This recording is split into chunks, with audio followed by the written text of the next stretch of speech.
ভাই বাইরে দেখেছি হিলি ফ্যাশন লেখা, এগুলো সব কালেকশন কি হিলির থেকে আসে? হ্যাঁ ভাই, যত কাপড় চোপড় দেখতেছেন সব হিলির থেকে আসে। তা ভাই এগুলো কাপড়ের কালেকশন তো ভালোই দেখতেছি, তাই এগুলোর প্রাইস কেমন? সাতের ভিতরে অনেক সুন্দর সুন্দর কালেকশন আছে, এগুলো সব ইন্ডিয়ান প্রোডাক্ট।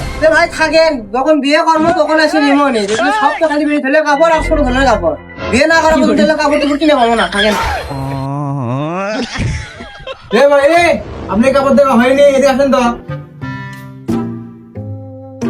এ ভাই, কাপড় তো অনেকক্ষণ ধরে দেখলেন, তা কোনটা পছন্দ করলেন? এ ভাই পছন্দ তো সবই হচ্ছে, দোকানত এমন এমন জিনিস ছোছেন যেটা দেখিচ্ছি সেটাই ভালো লেগেছে। এ ভাই, কোনটা প্যাকেট করে দেবো সেটা কোন, অত মেসেল পারেন না আপনি। ভাই জামা ওটা আমার পছন্দ আছে, ওটা আপনি পেড করে দেন। এ ভাই বলে ওটা পছন্দ আছে, প্যাকেট করে দিত। ভাই নেন। ভাই তাহলে থাকেন গেলু। কি হলো ভাই, টাকা দেবেন না? টাকা দিয়ে যান। আরে ভাই কি আর কমো, আমার কাছে এখন বর্তমানে টাকা পয়সা নাই বুঝছেন। তো এটা আমার নিজের দুলা ভাই, একবারে নিজের বোনের স্বামী বুঝছেন। এক বন্ধক চেয়ে গেল, টাকা দিয়ে এক নিয়ে থাকে।